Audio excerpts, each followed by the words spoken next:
Hi friends, ఈరోజు మళ్ళా చూపిస్తారండి. వేడి వేడి చికెన్ కర్రీ,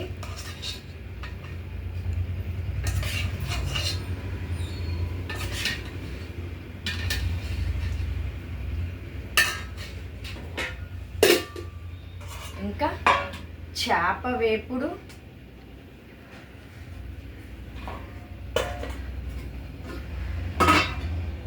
ఇంకా చేపల పులుసు,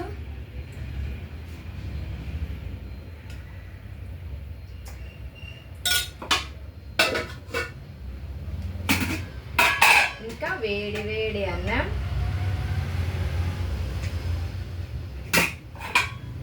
ఇంకా తిన్న తర్వాత తాగడానికి హాట్ వాటర్. ఇది ఈరోజు మా లంచ్. మరి మీరేం తిన్నారు ఫ్రెండ్స్? కామెంట్ చేయండి, అలానే సబ్స్క్రైబ్ చేసుకోండి, ఒక లైక్ కొడండి ఫ్రెండ్స్. Bye friends.